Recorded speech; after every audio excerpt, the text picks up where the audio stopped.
My name is Robin Brenner, and I'm the teen librarian at the Public Library Brookline. The Comic Book Legal Defense Fund just released a report this year on how comics and graphic novels are being used in schools. And they are being used in different ways. So there is just recreational reading that happens, but also the way that educators are using them in the classroom and in their lesson plans.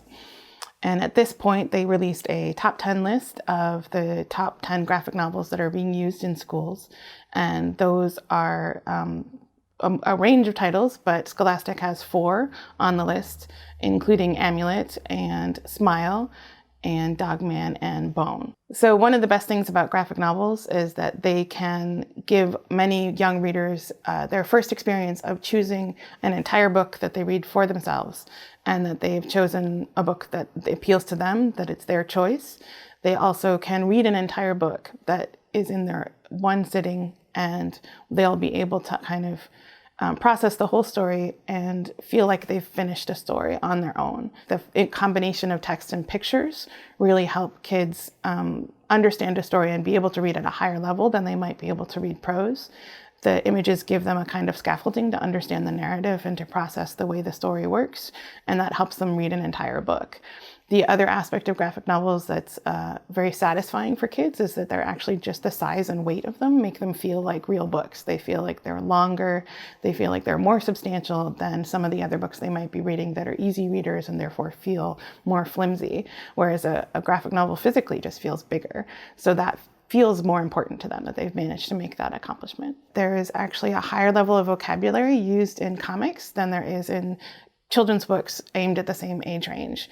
So the basic level is that they're one level higher, that the grade is one level higher in comics in terms of the kinds of vocabulary you're going to encounter. And the University of Oregon actually just did a study, and they have determined that graphic novels have about 54 words per 1,000 that are complex or rare. They're things that you wouldn't encounter in everyday conversation. And then if you look at children's books by comparison, there's about 30 words per 1,000, and adult books are 53. So in all of that, graphic novels actually use more specific words. They are more carefully chosen by the authors because they use fewer words. So they need to have more specific and more creative uses of language, and that helps a lot of kids learn new words. You'll find that they will go and ask about where they come from. They'll either look them up themselves or they'll ask someone that they trust. Graphic novels are much more than text. They put together a lot of different kinds of elements that make you pay attention as a reader and make you have to do the work to put the story together. So there will be text, which we're used to from reading prose, but there's also art, and there's a lot of different choices that go into that. There's line style, there's colors, then there's the elements that are more unique to comics, things like panels and how they're laid out on the page, the spaces in between the panels and how you make the connections from panel to panel. And then there's also things like sound effects, there's motion lines, and a little bit of a cinematic aspect to how the story is told is included on the page. And everyone who's used to reading comics can kind of get more and more out of those images. But if you're more used to reading just prose, we all know how to read text at this point, or at least we're learning to, whereas there isn't as much of an awareness of how to read a comic. And everyone kind of chooses their own path.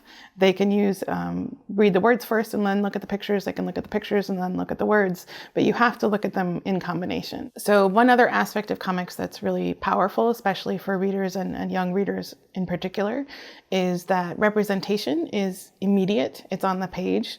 So if you're a reader and you see a character that looks like you in some way, so that can be everything from skin color to body type, to the kinds of clothes they wear, to everything around the background, everything that's familiar to you, that makes that connection very immediate.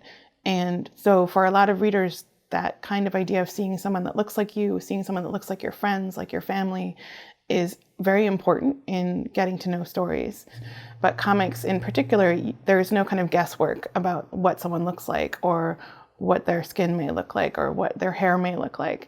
And that helps a lot in just having a more immediate reaction to seeing something that's familiar on the page. So I think comics are really great in terms of giving kids both the mirrors and the windows that they need to experience the stories of the world and to broaden out their world as well.